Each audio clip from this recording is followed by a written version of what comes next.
Halo sahabat sawit dan karet semuanya, kembali bersama saya Sahari dalam channel Dunsaka Dunia Sahabat Sawit dan Karet. Pada kesempatan ini saya akan menjawab pertanyaan dari seorang teman kita yang ditulis di bawah vlog saya ini, yaitu Bapak Rudi Hartono. Beliau menanyakan kepada saya, waktu berada di pabrik karet, itu 1 jam itu kapasitasnya berapa untuk proses karet kering. Nah, ini yang mau saya jawab teman-teman. Jadi untuk di pabrik karet kita harus lihat dulu kapasitas suatu pabrik, ya, pabriknya besar atau kecil. Yang paling penting adalah berapa kapasitas dari dryernya, apakah trolinya itu besar atau itu kecil, karena itu sangat menentukan kapasitas dari produksi tersebut. Nah, ketika saya berada di perusahaan tempat saya bekerja itu adalah menengah ke bawah, ya, menengah ke bawah. Jadi trolinya itu tidak terlalu besar, jadi satu troli itu berisi 500 kilo atau setengah ton. Dan ini bisa kurang dan bisa lebih tergantung cuaca. Kenapa tergantung cuaca? Jika misalnya kalau terjadi hujan, ya, air itu asam, maka isi trolinya itu tidak bisa banyak. Kenapa? Karena karetnya itu lengket menggumpal. Tetapi kalau pada musim kemarau, ya, airnya itu tawar, makanya hasilnya itu bagus sekali. Kalau kita lihat karetnya itu kayak biji-biji seperti beras gitu ya, putih-putih, itu bagus sekali. Tapi kalau misalnya kemarau panjang, di sungai itu masuk air asin, ya, bercampur dengan air asin, memang prosesnya bagus. Tetapi di karet itu ada bintik-bintik putih, kayak pasir halusnya itu adalah garam, dan itu juga tidak direkomendasikan. Dan ini bisa diklaim oleh pelanggan kita. Jadi untuk di perusahaan tempat saya kerja dulu, berada di Kalimantan, itu 1 jamnya itu sekitar 3 sampai 3,5 ton. Kenapa kita daringnya? Itu yang saya katakan bahwa itu ada pengaruh cuacanya, ya. Jadi kalau misalnya cuacanya itu dingin, hujan lebat, itu suhu di drynya pun harus kita naikkan kayak gitu. Nah, pada saat itu kalau airnya asam, ya, kita naikkan suhu terlalu tinggi, dalamnya itu ada white spot.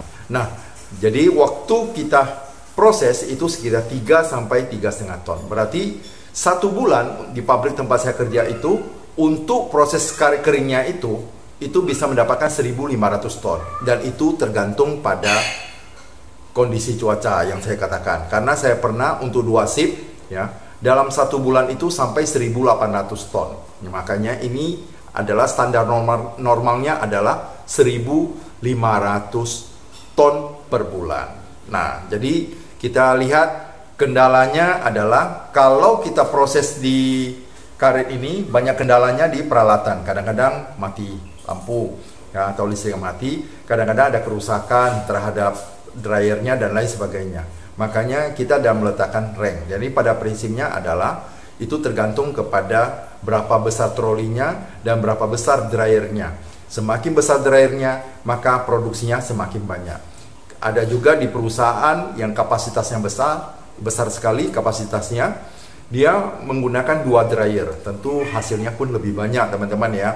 Dari tempat saya kerja itu hanya 1 dryer, dan itu pun model lama, dan kapasitas yang saya katakan dalam 1 jam itu adalah 3 sampai 3,5 ton. Itu ya Pak Rudi Hartono, terima kasih sudah bertanya tentang hal ini. Dan juga bagi teman-teman yang lain juga harus tahu, ya, bagaimana supaya kita bisa meningkatkan produksi. Karena meningkatkan produksi itu banyak faktornya, ya.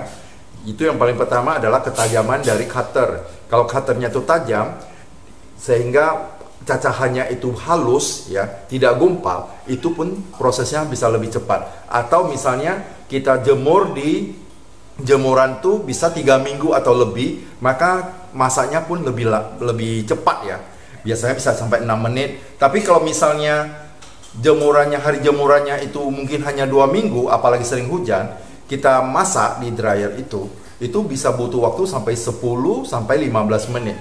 Karena karetnya itu belum kering. Tapi kalau misalnya kering dalam waktu 3 minggu, karetnya itu sudah mulai menghitam. Nah, kita caca di cutter, dan dia akan jadi bintik-bintik kecil dan tidak menggumpal. Itu biasanya sekitar 6 menit sudah bisa keluar 1 troli. Semakin cepat trolinya itu keluar, ya, semakin banyak produksi kita. Terima kasih teman-teman, luar biasa. Dan bagi teman-teman yang mau bertanya atau kita sharing lah istilahnya, silakan ditulis di komentar di bawah ini dan saya buat dalam bentuk video. Kalau misalnya itu sangat misalnya bermanfaat buat teman-teman semuanya, saya akan membuat dalam bentuk video. Terima kasih dan luar biasa.